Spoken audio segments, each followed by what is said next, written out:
Vikram cinema audio లాంచ్లో Kamal Haasan చేసిన వ్యాఖ్యలు కర్ణాటకలో పెద్ద దుమారం రేపాయి. ఈ నేపథ్యంలో కన్నడ సూపర్ స్టార్ శివరాజ్ కుమార్ ఆయనకు మద్దతుగా నిలిచారు.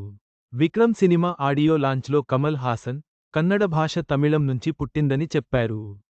దీనిపై కర్ణాటకలో పెద్ద వివాదం చెలరేగింది. కన్నడ సంఘాలు బెంగళూరులో విక్రమ్ సినిమా బ్యానర్లను చించివేసి నిరసన తెలిపాయి. ఈ విషయంపై కమల్ హాసన్ మాట్లాడుతూ, భాషా చరిత్రకారులు చెప్పిందే తాను చెప్పానని, సినిమా ప్రేక్షకులు చూస్తారని, భాష గురించి మాట్లాడే అర్హత రాజకీయ నాయకులకు లేదని, తాను క్షమాపణ చెప్పబోనని అన్నారు. కర్ణాటక ముఖ్యమంత్రి సిద్ధరామయ్య కూడా కన్నడ భాషకు చరిత్ర ఉందని, కమల్కి ఆ చరిత్ర తెలియదని విమర్శించారు. కమల్ క్షమాపణ చెప్పకపోతే ఆయన సినిమాను నిషేధిస్తామని కర్ణాటక మంత్రి చెప్పారు.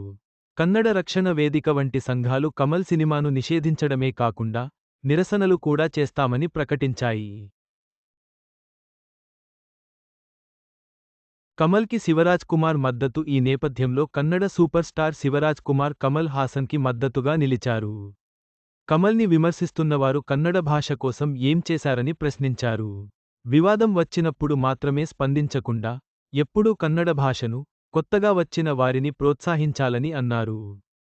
కమల్ హాసన్కు శివరాజ్ కుమార్ అండగా నిలవడం తెలుగు సినీ ప్రేక్షకుల్లో ఆసక్తిని రేకెత్తిస్తోంది. ఈ వివాదం భాషా చరిత్రపై చర్చను రేకెత్తించింది.